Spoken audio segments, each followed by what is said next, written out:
Good morning, everyone, and welcome to NYSE TV Live. I'm Christine Schuller here in New York City, broadcasting to you from above the iconic trading floor. Well, we have a huge show on tap today as we enter peak earnings season and bring you remote coverage from Money 2020 in Las Vegas. Well, as we start this busy week together, stocks are coming off of what's been a consolidation phase.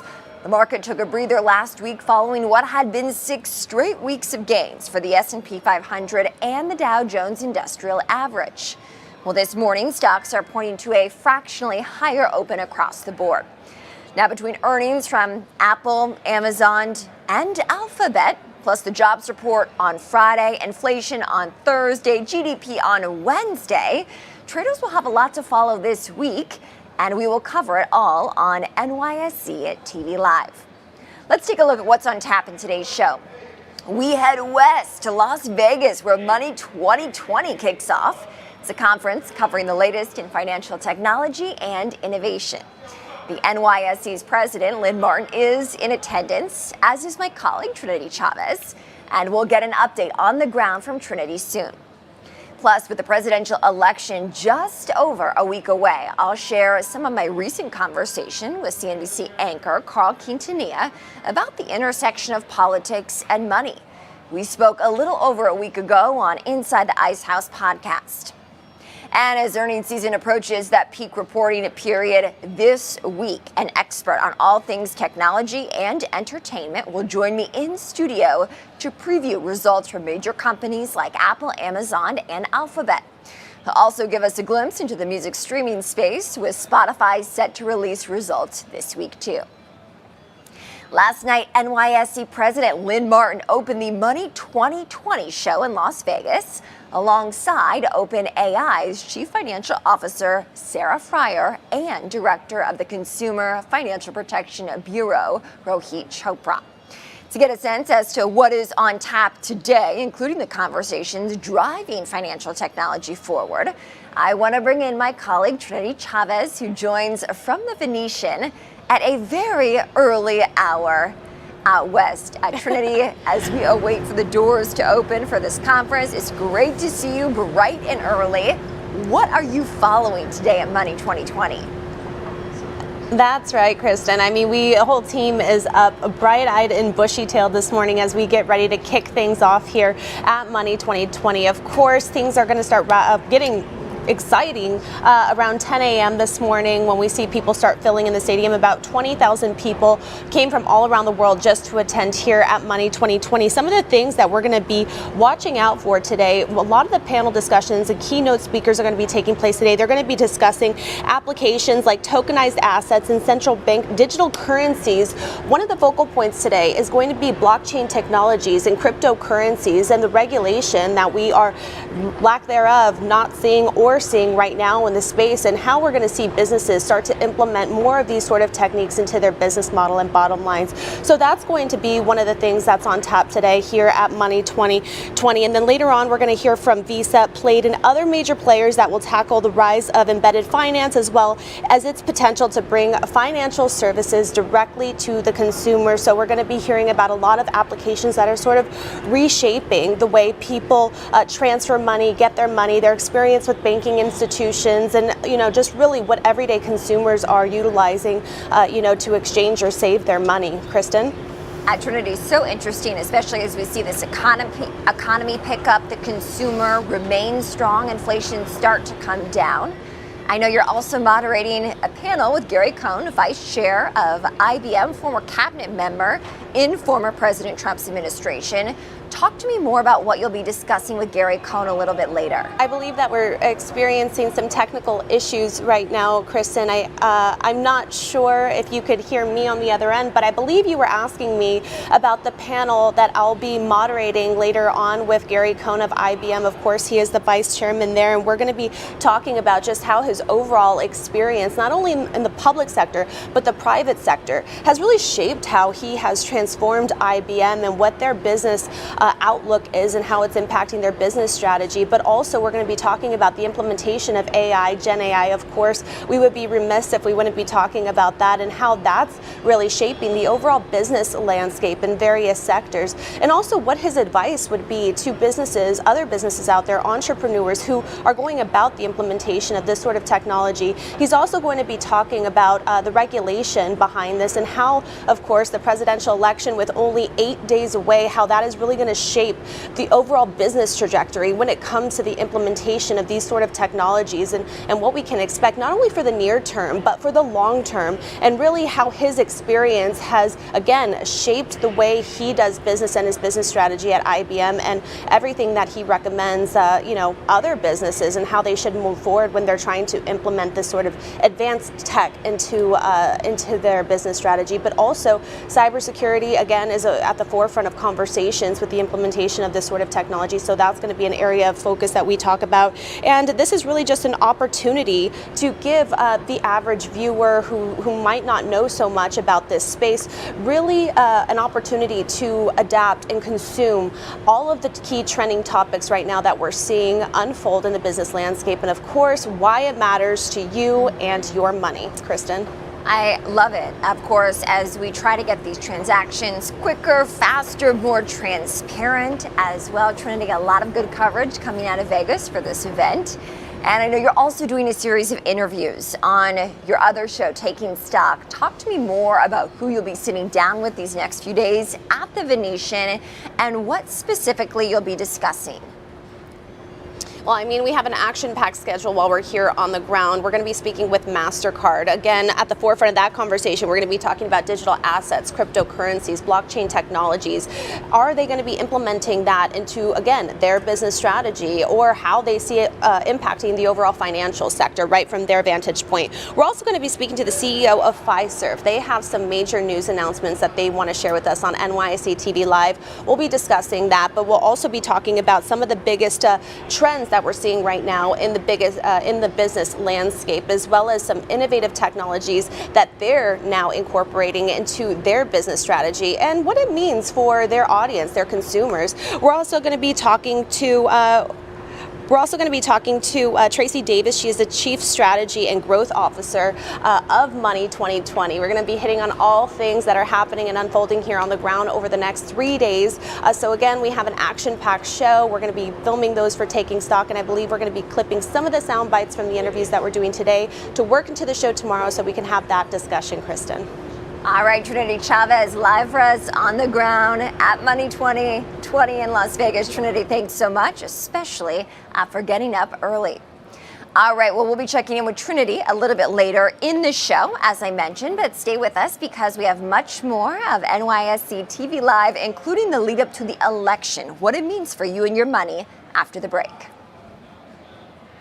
Now, obviously, your focus is your 300 PF chains around the world. But talk to me more about this new pagoda concept.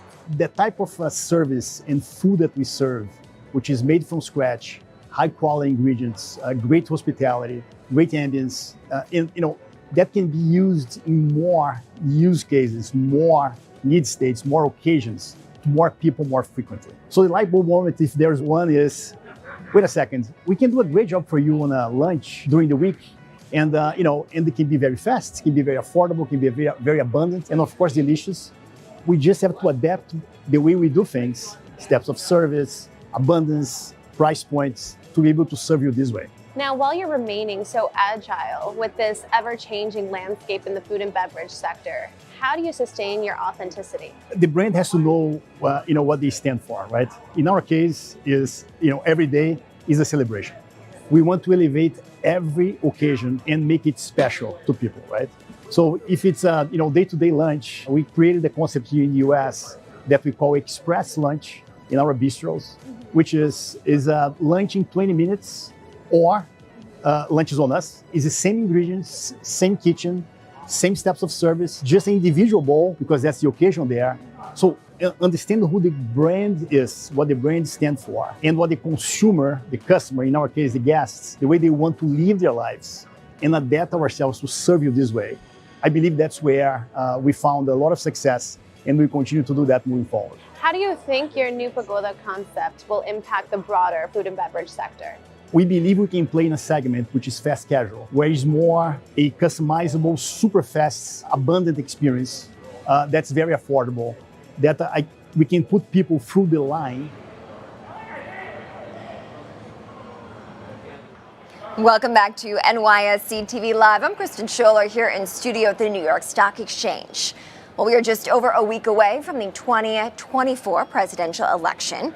And with early voting already underway and much at stake in this year's race, the New York Stock Exchange and its parent company, Intercontinental Exchange, encourage you to exercise your right to vote. In the words of the NYSE president, Lynn Martin, your voice matters. Let's take a listen to the NYSE's new ad showcasing the power of the United States. Together, we achieve greatness. A house divided against itself cannot stand. Ask not what your country can do for you, ask what you can do for your country. One small step for man, one giant leap for mankind.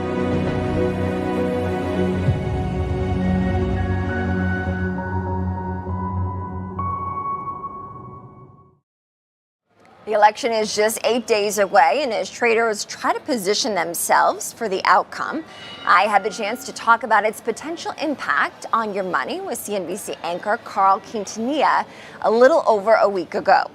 For viewers watching, you know the bull market has been climbing for 2 years now, up about 60% from its October 2022 low. Well, typically during an election year, stocks do outperform, with the major indexes near all-time highs. It's hard to see much that isn't really to like in this current investing landscape. Here's what Carl told me about how guests on his show that broadcasts here at the Stock Exchange, Squawk on the Street, are preparing. Right now, you're starting to see some trades develop. You can argue it a couple of different ways. Stanley Druckenmiller just this week argued that market's pricing in a Trump victory. If you look at things like small caps and cyclicals and Bitcoin, areas that might get deregulated more, might force more M&A, that's very much a Trumpian trade. And Druckenmiller's point was that if you look inside the market of the internals, you're seeing that. Others would argue, well, if you're counting on a Trump presidency to withdraw from, say, Ukraine, then why is Raytheon at all-time highs? Why is Lockheed at all-time highs? Why aren't a lot of exporters pulling back in their stock price if, in fact, we're going to be putting universal tariffs with the risk of retaliatory tariffs from other countries? So you can kind of slice and dice it, any way you want. Well, as the campaign enters the final stretch, former President Trump gave an interview to popular podcaster Joe Rogan over the weekend. And in it, Trump stood by his idea of ending income taxes and replacing them with tariffs. Of course, that would mean bigger paychecks for Americans. However, tax experts and economic analysts are wary that tariffs would generate enough money to offset the trillions of dollars that would be lost in doing away with income taxes. Vice President Kamala Harris, for her part, has pledged, alongside her running mate Tim Walz, to visit all battleground states in this final campaign push. Recently, billionaire investor and entrepreneur Mark Cuban has turned into an active surrogate for Harris, though he noted on Sunday that he would not seek a cabinet position if she is elected. In my conversation with CNBC anchor Carl Quintanilla, he pointed to a coalition of donors aiming to steer Harris as this election nears. The Times did a piece a couple of days ago looking at how Harris's economic policy has evolved, and part of their argument was that she's been listening to some Wall Street business types and even some West Coast business leaders, Mark Cuban, Aaron Levy, Reid Hoffman, Reed Hastings, who have all come to her support and maybe are whispering in her ear, hey, we would love it if you'd just take an easier stance on antitrust or crypto or all things like that would very much be in a business-friendly manner. So, is she listening to that? There's a difference between what you say to a voter and what you say to a donor. And some of the conversations we've heard about among the donors is that she is saying, I hear you. Of course, also driving markets and your money out of Washington is the interest rate policy set by the Federal Reserve. Now, current Fed Chair Jerome Powell was appointed by former President Trump, helming the central bank since early 2018. Though the Fed has maintained its independence of the Oval Office, setting policy purely based on the data. Well, simply put, lower borrowing costs do mean cheaper money, which is better for business. That said, this bull market has rallied on the back of strong growth, and CNBC anchor Carl Quintanilla thinks that economic expansion can continue fueling equity gains. At the beginning of the year, we were counting on 6 Fed cuts this year. We didn't get that. Markets at record highs. So, in fact, the whole hiking cycle, the bull market has just gotten stronger and stronger. So we had this discussion a lot on air. Oh, the market's going to be so disappointed if we don't get the Fed cuts. No, the market will be disappointed if the growth slows down to a large degree. And with Atlanta Fed today at 3.4 for Q3, that is not a slowdown. And if it means fewer cuts, I think the market would be just fine with that. Well, with that sustained growth and stocks near record highs, plus a full-functioning democracy, they are among the factors making the U.S. the most attractive place in the world to tap the capital markets, like here at the stock exchange. And in this environment, the deal pipeline looks strong. NYSE's Vice Chair Michael Harris told me on our show early Friday. Well, CNBC anchor Carl Quintanilla gave credit where credit is due in the case of U.S. markets.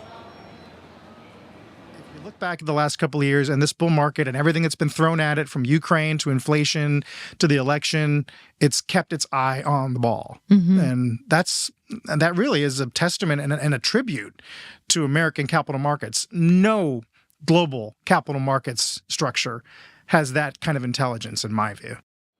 If you want to listen to the entirety of my conversation with Carl as we approach Election Day, go to Inside the Ice House podcast, wherever you listen to your podcasts.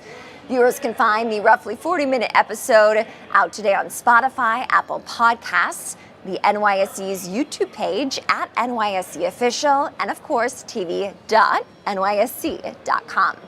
It certainly is a worthwhile listen as early voting is underway. Well, we have a lot more to talk about this morning. We will check in back at Money 2020 as NYSE President Lynn Martin kicks things off. And I'll be joined by the CEO of today's bell ringer, Covenant Logistics Group. Stay with us. I'm Isabella Bizzone with Fixed Income in Focus. Today, I'm pleased to have with me Carol Schleif, Chief Investment Officer at BMO Family Office.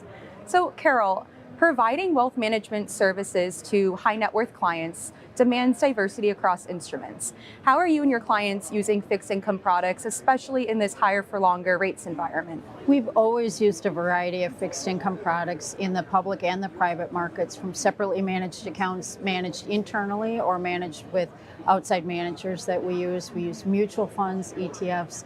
We can do private cap or private structured credit, and as well as a variety of structured notes. So we use it a lot, and one of the advantages we have to the current higher rate environment is that it allows us, if clients need money coming in the near term, it allows them to be able to sit in cash, which is something we haven't been able to do for a very long time.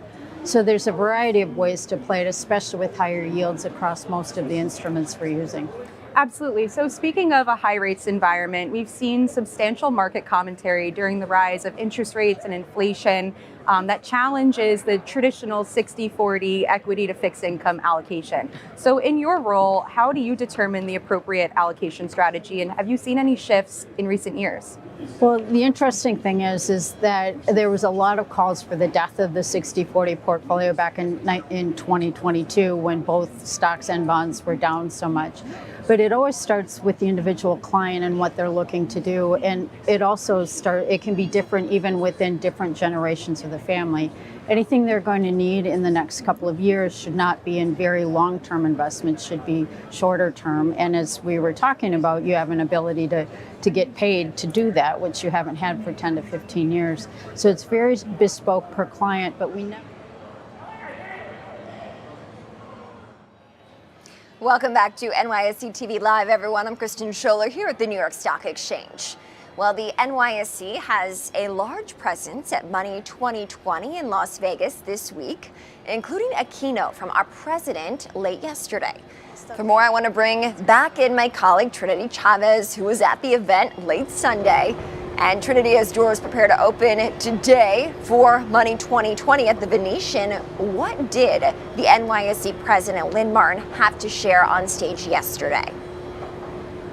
You know what, I have to say that there wasn't a better way to kick things off than to land fresh off the plane, hit the ground, and then hear NYSE President Lynn Martin speak with Alan Murray, who's the president of the Dow Jones, to discuss some of the exciting shifts that we're seeing right now in the overall financial sector. So they covered a lot of ground, from the future of fintech to also whether or not we're going to see an IPO boom in the fintech space. And while Lynn said that she's seeing fintech companies right now entering the public markets, it's going to be hard to pinpoint exactly when we're going to see that so-called fintech IPO boom. Now, the types of companies, though, that we're seeing access the public markets right now include big names like Reddit and UL. Now, these are companies that are already profitable, and many of them are household names, right? So, they're not really in that startup phase growth, for a lot of the fintech companies that we're seeing right now that are out currently on the market. And so Lynn said that we need to have a solid macroeconomic environment, and if the economy remains resilient, increased IPO activity in fintech could be a positive outcome. But she also spoke with how the upcoming election might affect the outcome. So let's take a listen. Conditions would have to take place for a boom to occur. That's the reason I said maybe. Will there be a fintech IPO boom? Yes. I just can't give you the date that it's going to occur. It's going to take a lot of things to get the IPO markets really back open in a more robust fashion. So this year, just to orient those of you who don't follow this every day, this year the US markets have raised about $37 billion. Not a lot of fintechs, but $37 billion is a good year. In an average year, the US IPO markets raise about 46 or 47 billion. So the market, it's a spring of IPOs, I would say, this year. In addition to that conversation, AI, of course, was a topic of conversation, and Lynn talked about how AI, of course, has been a part of the NYSE culture and operations for more than a decade, especially when it comes to handling the massive volume of data. And the NYSE also processes around 750 billion incoming order messages every single day, and machine learning helps us manage that flow effectively, right? So she also talked about how using AI to enhance and for transparency when it comes to investors, clearer insights. And so that's going to be hugely beneficial, as well as talking about the major announcement that we did just last week that the NYSE will expand weekday trading on its NYSE Arca Equities Exchange to 22 hours a day. Now, this extended trading would take place from 1:30 p.m. to 11:30 p.m. Eastern. And, this is going to happen on all weekdays, Kristen. So let's take a listen to that. Interesting thing that has happened, I would say, over the last couple of years in particular, is that the U.S. markets have continued to gain notoriety as the center of the global economy. People want to manage risk throughout the day in their own time zones from Asia, from Europe, from the US. So we thought it was our responsibility as the world's largest stock exchange to do this in a responsible fashion. And when we thought about what that meant, it meant ensuring that the clearing infrastructure, the guarantee that comes with anytime you buy a stock, there is someone that is taking the sell side and the sell buy side. Having the central clearing infrastructure operate alongside the market. So now that our central clearinghouse, DTC, has announced that they are extending their hours, we thought, okay, now it's time for us to do the right thing and be the first exchange to make plans to extend our own trading hours. And of course, this news is sort of ricocheting throughout the financial community because, again, expanding trading access, this will help meet the growing demand for U.S. listed securities and improve accessibility for investors across different regions and different time zones. Kristen? In Las Vegas at Money 2020 as we await those doors opening at the Venetian. Trinity, thank you. I'll be checking in again a little bit later in the show with Trinity. She'll have more to preview as to what's to come later today. But of course, we are keenly focused here on the market as we are just several minutes away from the opening bell. Let's take a quick break and we'll see you on the other side. Hello and welcome to today's edition of The Exchange, brought to you by the New York Stock Exchange. I am live on the floor with my friend Stephen Lee, founding partner and portfolio manager at Logan Capital. Stephen, thanks for stopping by. Thanks for having us. So I want to talk about your ETF. It's LCLG, easy to remember. It's the Logan Capital Broad Innovative Growth ETF. Tell us a little bit about the strategy behind this ETF. Yeah, it's a strategy my team and I have been running since the 1990s. So we've been through a lot of different markets together, and we really focus on doing three things. We spend a lot of time looking at the economy. What are the trends? We expanding, contracting. Whose customers have a higher propensity to buy? We do a lot of quantitative work based on earnings leadership, which has allowed us to find names before everyone's talking about them. And we do technical analysis, which gives us the perspective to be long-term investors and capture gains over the long term. So I want to talk a little bit about the FANG stocks, the Magnificent Seven. Like, we've got these different combinations that are out there, right? When you look at those, how have they affected your portfolio construction, the way you think about risk management? You know, they've been a great source of opportunity for us because, as I mentioned earlier, we tend to find names a little earlier than our peers, and we have some very good disciplines about risk management and position sizing.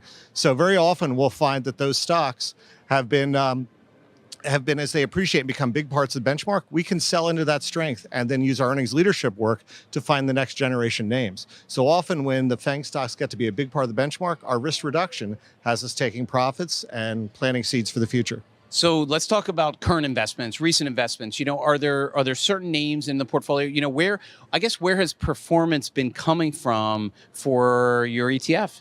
Sure. Well, it's interesting. Obviously, we've had some of those big tech names that everyone knows. As I mentioned, they've gotten to be big parts of the portfolio. So then we've trimmed those, bought next generation leaders. So companies like an Arista Networks. In the consumer, we've been a little more constructive on the consumer than some. Welcome back to NYSE TV Live, everyone. I'm Kristen Schuller here in the studio at the Stock Exchange, and we are just minutes away from the opening bell. Let's talk a bit more about the bell ringer in today's session, Covenant Logistics. Its CEO is going to join me later in the show. And of course, in 1986, David Parker and his wife, Jacqueline, made a covenant with God to run a business with integrity and fairness, and Covenant Logistics Group was born. Well, since its origins in Chattanooga, Tennessee, the company has developed into a billion-dollar enterprise with about just less than 4,000 employees and a network of trucks, trailers, and warehouses spanning from coast to coast. Well, recently, Covenant, already a publicly traded company, made the switch here to the stock exchange, and that's why the company is here today to celebrate by ringing the opening bell. Of course, as David prepares to take the podium, we see that the market conditions are ripe to celebrate a transfer here at the stock exchange. That's because the major indexes are pointing to fractional gains at the open, hovering near record highs. And as we've been covering on this show, and as we'll continue to cover throughout the week, there's no shortage of information that we'll be delivering to you live. Notably, technology earnings. We'll talk about that on the other side of the bell. We also have a key jobs report for the previous month on Friday. Good timing before the election.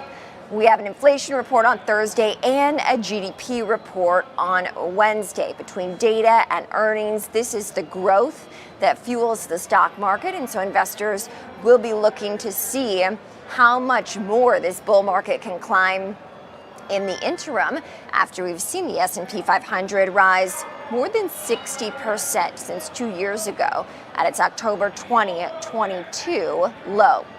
You're taking a live look there at the opening bell podium. Let's listen in as Covenant Logistics celebrates the open.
And we are officially open for stock market trade on this Monday morning ahead of what will be a very busy week. Investors feeling good. The major indexes opening with fractional gains.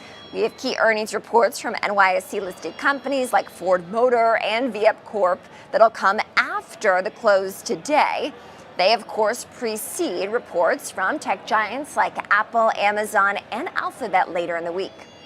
Well, joining me now for a look at what to expect from these mega cap technology names that do have an outsized impact on the market's overall direction is David Schulhoff. He's the founder and CEO of the music ETF, MUSQ. David, welcome. Good morning, Kristen. It's great to have you on the show today. So much to talk about, of course, from technology to streaming to entertainment.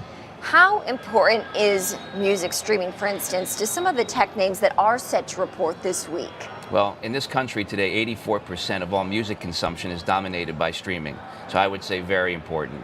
After Spotify, Apple, Amazon, and Google are really the second, third, and fourth largest music streamers in the world. They account for close to half the paid subscribers. And a company like YouTube has 2 billion subscribers who actually download the app.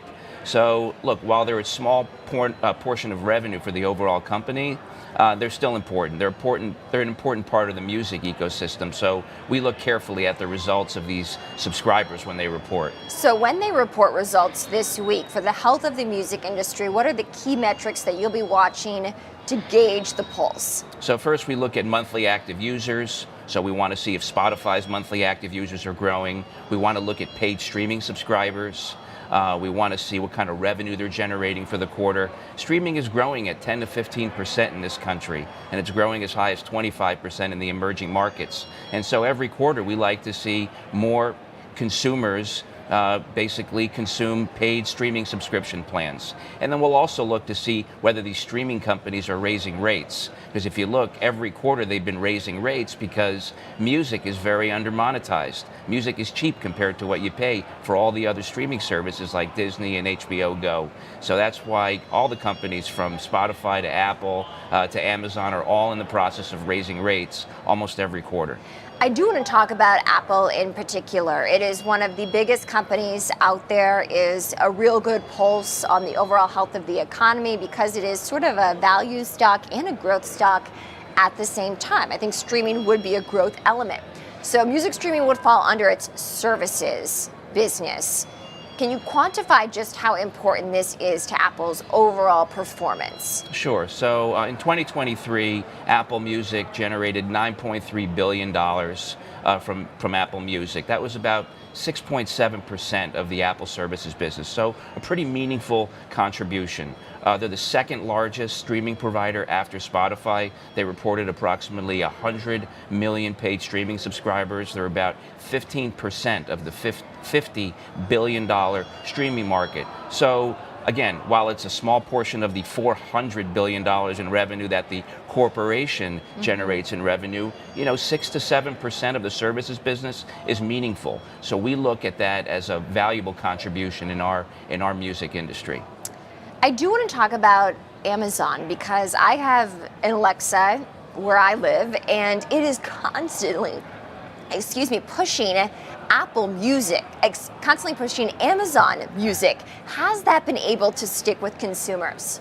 Alexa is revolutionary. When you think back 35 years ago, Sony invented the Walkman.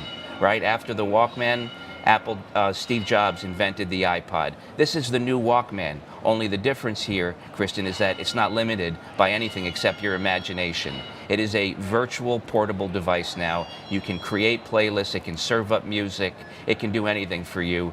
The popularity of Alexa is growing, and while Amazon may be behind Apple and Spotify in terms of paid streaming numbers, I think we're going to see more growth from them in the future because of Alexa. David, stay with me. We're going to have you back on a little bit later in the show to talk more about the streaming space, entertainment as well. That's David Schulhoff, founder and CEO of the music ETF, MUSQ. And stay with us because we are going to take a quick break, but we'll see you on the other side. Together, we achieve greatness. A house divided against itself cannot stand. Ask not what your country can do for you, ask what you can do for your country. One small step for man, one giant leap for mankind.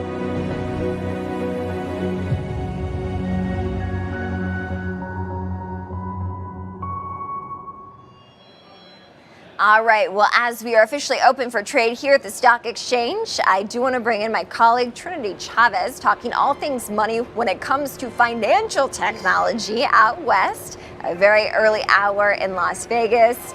Trinity, we've been covering equity action here. You can hear the bell behind me probably. For some of these younger companies, younger financial innovation companies, what are you expecting is going to unfold the rest of today and into tomorrow at Money 2020? Yeah, it's so funny, Kristen, because I hear that you're just chanting just behind you and the excitement erupting there on the trading floor. And I'm sure it's going to pick up here in just a little bit. As a matter of fact, people are already showing up, getting ready for those keynote addresses and panels that I talked about earlier. Again, one of the themes that are taking place today, blockchain technology, regulations in this space, as well as cryptocurrencies. Those are at the forefront of the conversations today with huge companies like Visa, MasterCard. We're going to be hearing from them a little bit later on today. But again, tomorrow, the themes are going to be the trends and the latest innovations in the fintech space, and that's what's really going to be in the spotlight tomorrow. And so those key sessions will tackle, of course, the future of banking, examining how traditional institutions can adapt and thrive alongside fintech disruptors. Discussions will also dive into the transformative role, right, when it comes to artificial technologies in the payment systems and the customer engagement experience. And also, attendees can expect insights on navigating regulatory complexities as the fintech landscape continues to rapidly evolve, along with strategies to enhance the overall customer experiences. Now, for more details to our viewers who are tuning into Money 2020, check out the full agenda on, of course, the Money 2020 website, and we will be sharing tips and clips from our interviews that we're going to be sitting down with a lot of the CEOs, a lot of the innovators and attendees who are going to be here on the ground in Las Vegas, Nevada at the Venetian for this magnificent event. Kristen? Trinity, I hope you can get a coffee as everyone starts to file into the Venetian there in Vegas for Money 2020. I know you'll keep us posted, of course, on all of the exciting and important news coming out of Money 2020 this year. Of course, good to see the Stock Exchange presence on the ground in Vegas. All right, well, stay with us because we are going to take a quick break. And then on the other side, we will come back with more. I think I'm going to be rejoined here by David Schulhoff in the interim as we iron things out. David, we were chatting earlier, and I'd like to bring you back in here and pick up where we left off. So we talked about Amazon, we talked about Apple, we can talk about Alphabet and YouTube, but I think Spotify is, probably what most people associate when they hear about music streaming. How is Spotify faring these days? So Spotify clearly is the dominant player, Kristen, today in the global music business. They reported 236 million paid subscribers last quarter. They have approximately 600 million monthly active users. Their revenues were up 17% last quarter, and so they added 10 million paid subscribers. So we'll be looking to see what kind of new subscribers they're generating. They're also increasing rates every quarter, so we'll see if they increase rates again. They're up to $11. We'll see if they go to $12 and generate more revenue. We also have seen streaming services for video content, like a Disney Plus, for instance, raise prices in recent weeks. Is the consumer still willing to pay at those prices? Music is so under-monetized. If you listen to JP Morgan, they called it the best content story in the history of the business. You're paying 2 times that for Netflix, for HBO Go, for Disney Plus, for Hulu. Spotify should be raising rates every quarter. That's why they crushed earnings the last 2 quarters. That's why we anticipate they'll crush earnings again. They should continue to raise rates. There's no indication that there would be any attrition by cutting off your music service for $11 a month. It's a great value proposition for 200 million songs. Music is always like the stepchild in this business, right? Because dating back years ago, there was radio and everyone thought it was for free. But now there are paid streaming subscribers and they're getting all this content associated with Spotify. It's not just music now, it's podcasts, it's audiobooks. So it's like the most undervalued media asset, I think, out there. And so we have high hopes this quarter for Spotify. Interesting. Now, when it comes to YouTube, of course, owned by Google and Alphabet, the publicly traded stock Alphabet, that is, I think a lot of people do associate the free component with a YouTube, for instance. How do you see that playing out in the numbers? So YouTube is a very unique beast, right? Because they have 2 billion subscribers on the YouTube platform, and it's only generating about $1 billion in revenue for YouTube Music. But it's a huge part, it's a hook into the YouTube ecosystem. And so when you think about what it does for advertising, it allows users to generate more advertising for the overall service. So YouTube Music, when you look more deeply, it's actually closer to 10% of the overall revenue for Google, because that's how important the YouTube service is, even though they're serving up ads and even though it's free. I want to turn to Vegas with you here, your expertise on set. One of the biggest storylines coming out of Las Vegas in the past 12 months has been the debut of the Sphere, right? U2 headlining the opening shows there, the Eagles currently playing at the Sphere in Las Vegas. What is the game-changing element of this venue? The Sphere has just totally transformed the live entertainment experience. It's a quantum leap in live music. They built a $2.3 billion structure. The screen is 160,000 square feet. It's the largest sphere in the world. It's the width of 2 football fields. It is just massive. And when you think about the Eagles and Phil Lesh and Dead & Co. with John Mayer, the opportunities are great. People really want live music. I saw they just announced they're opening up a Sphere in Abu Dhabi as their next one. They're going to continue to roll these out. Hats off to Dolan for building this. It was a big bet, but it's a great venue, and I expect to see a lot more amazing shows there. From a music perspective, since you are the founder and CEO of the Music ETF, are the acoustics, is the sound different in the Sphere? What do our viewers need to know if they want to book tickets to this venue? So first of all, the sound is next level. They've invested again, a lot of money in building a state-of-the-art system, an immersive system. So it's not just it's sound, it's wind, it's color. It really gives you 4D experience in the venue. Tickets are anywhere from $150 to a couple $1,000, depending on if you want a hospitality booth, you want to be up front and center, but there's no bad seat in this house. So no matter where you're standing or sitting, you're going to have a great time at the Sphere. I need to get to the Sphere. Have you been there? I have. Yes. Did you see U2? I saw Dead & Co. there. Oh, you saw Dead & Co. I had heard that I think the B level is kind of the best place to get seats. Is that right? The second tier? I think the second tier is great. I was Yeah. in a hospitality booth, which was great. But again, there's really no bad seat in the house. You can't Yeah. miss anything. You know, I do want to ask about the Eras Tour. Taylor Swift, so much in focus, of course, since being named Times Person of the Year last year, dating Travis Kelce, NFL superstar. You know, she's toured all of these major venues, as has Travis Kelce. What has the Eras Tour done to the music business? Okay, well, first of all, she's generated close to $5 billion in revenue to this country's GDP. So she's had a huge halo effect just on overall business, on restaurants, on hotels, on Ubers. She's changed the game for live music and touring. Tickets are now, you know, $1,000, $1,500. She was making like $10 to $15 million a show. She's going to do probably $1.5 billion, $2 billion in revenue when she finishes up her tour this year in Canada.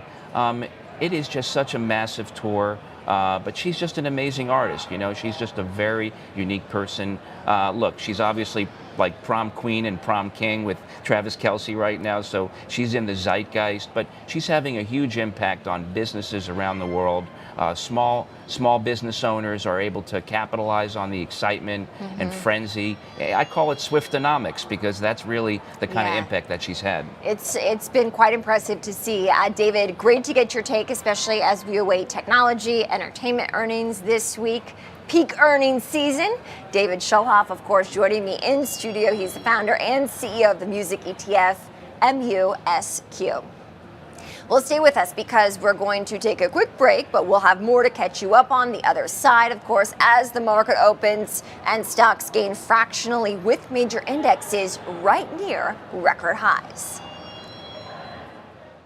Now, Matt, talk about the specialty services broadly and how Evernorth serves the specialty market. Absolutely. Evernorth is a leader in the specialty space. A little bit of context.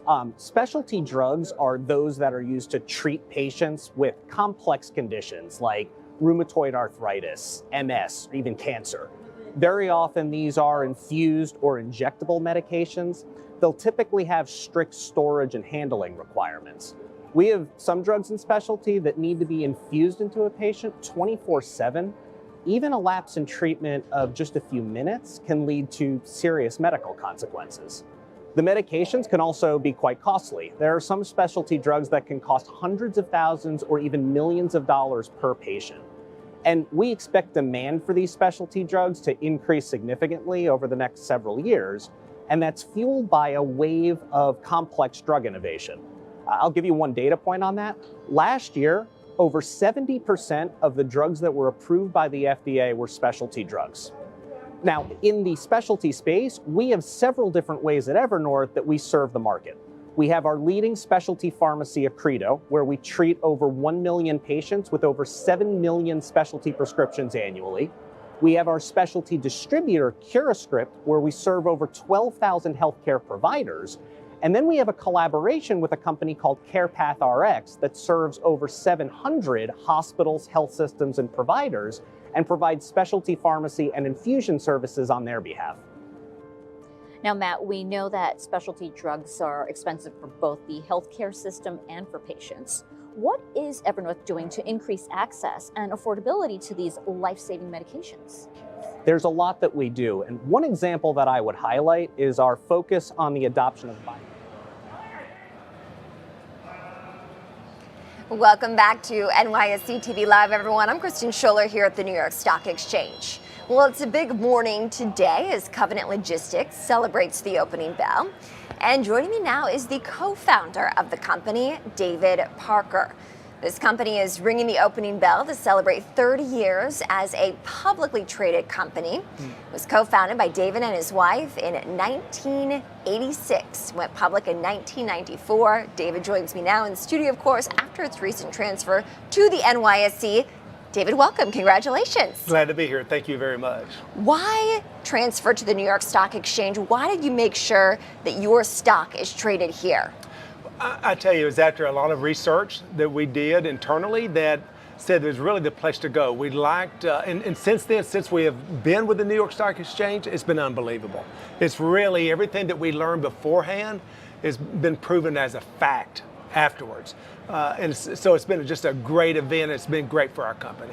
Talk to me more about what your company specializes in for our viewers who might be interested in potentially investing. Yes, Covenant Logistics, and so the last one is logistics, and that really tells it all. We're really a logistics company that owns trucks, and it's just a part of it. Our trucking side of our business is about 65% of the total, and about 35% of it is going to be other things that have nothing to do with the truck. For instance, warehousing. That's a portion of our business that we're involved in.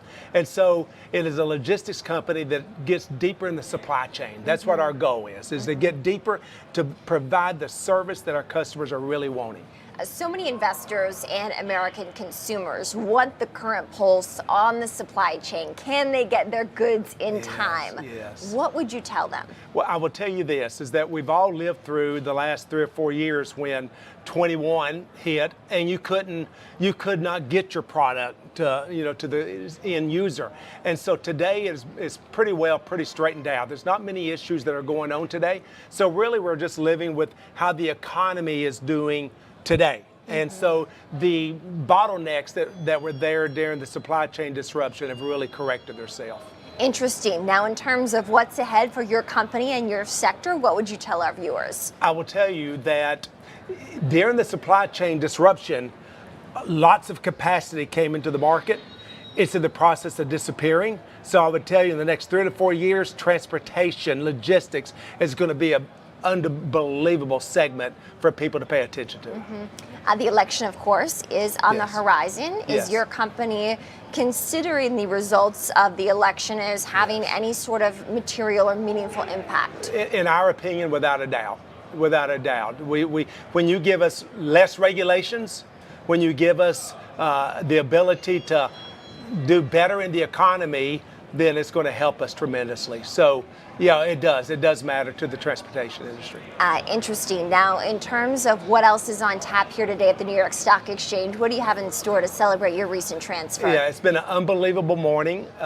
What the New York Stock Exchange offers us has been just an unbelievable day. It's been exciting. We've had our management team here, and the next couple of hours we're meeting with investors, we're meeting with analysts, and all here at the New York Stock Exchange. And so just the avenue that they have here is just outstanding. It absolutely is. David, in terms of the market conditions, we see stocks right near record highs. How is that impacting your business? It does help.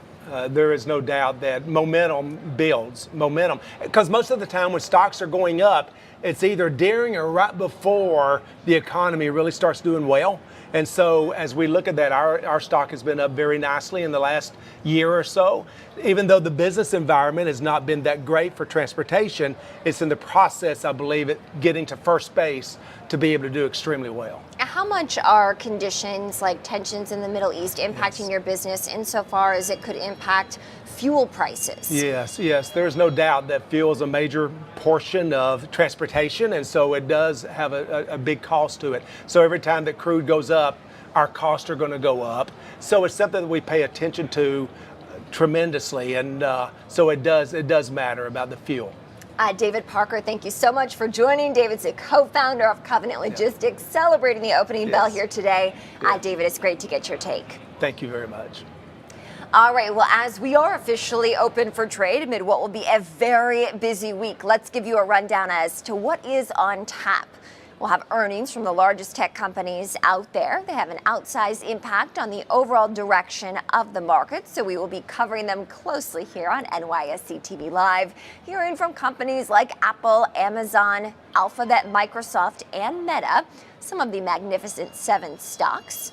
On top of that, we will have a jobs report on Friday, inflation on Thursday, and a GDP look on Wednesday. And so all of this is going to give us a better sense of the growth narrative, the earnings narrative heading into the election next week. It is worth noting that some of my guests, experts, economists, and market experts on this show have noted that the jobs report on Friday could be a bit skewed. And that's, of course, because of recent strikes that we've seen, as well as extreme weather. We will be covering it all, what it means for you and your money on this show. We're going to take a quick break and we'll see you on the other side. to 2021, it was really the first time in the company's history that we actually had an investor day where we showcased our first essentially 3-year strategy for the group. And it was very clear, very focused strategy. It was really about diversification, about the fact that we wanted to increase the franchise value of our reinsurance business, but we also wanted to get scale and expand on the insurance franchise. Once you have that roadmap and that vision and you have excellent people, it's amazing what you can accomplish. And I look at where we are now, 5 years later, basically. The company has more than doubled in size. Our stock has gone up over 60% over that period of time, better than the S&P.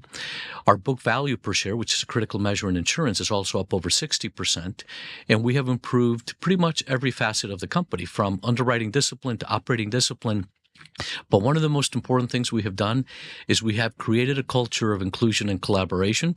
That's frankly what allows us to accomplish what I just discussed. One of the great things about insurance is that we have jobs for everybody, regardless of where you come from. But no, I did not think that insurance was going to be where I ended up. Mm-hmm.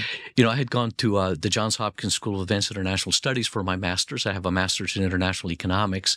I speak 3 languages, and I had a lot of experience in Latin America. So I thought there's got to be a multinational company out there that could use somebody with my talents. But I didn't know what industry, and I didn't care what industry at the time, to be perfectly honest. So I had applied to different companies.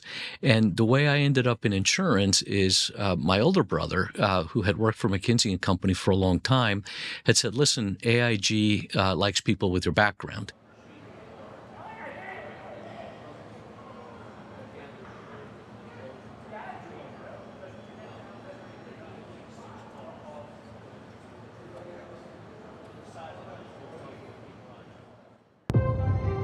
Together, we built something truly beautiful in the true iconic notion of what America is all about.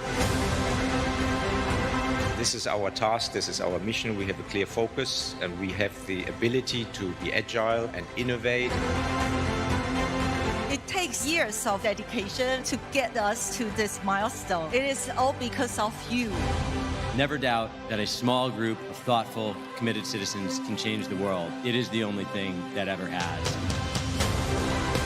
To be a woman leader, it's not so easy, but it's easy if the passion and the love is coming from your heart. The New York Stock Exchange is the symbol of what America is all about. Potential of capitalism, the potential of an American dream. The only way you can move a society forward is a true expression of freedom.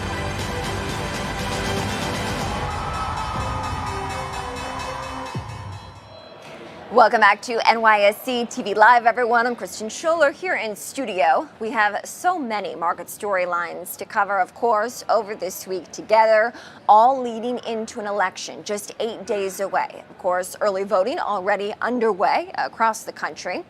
And we had seen Carl Quintanilla, CNBC anchor, join me on the podcast, which drops today wherever you listen to podcasts, talk about the connection between markets, your money, and, of course, politics.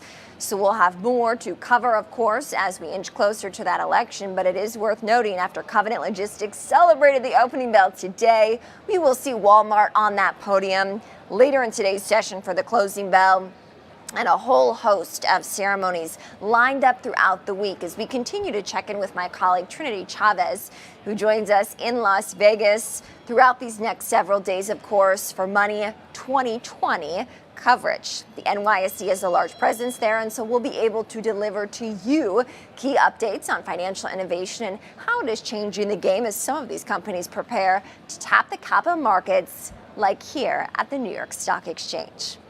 Well, thank you so much for starting a very busy week with us here at NYSE TV Live. I'm Kristen Scholler in studio from me, our team, of course, Trinity in Las Vegas. We appreciate you watching. You can follow along weekdays on our YouTube page, on tv.nyse.com, on Cheddar's channel. And of course, we'll see you tomorrow morning at 9 a.m. Eastern. Have a great day.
I'm reminded that it's not about the destination. It is truly about the journey.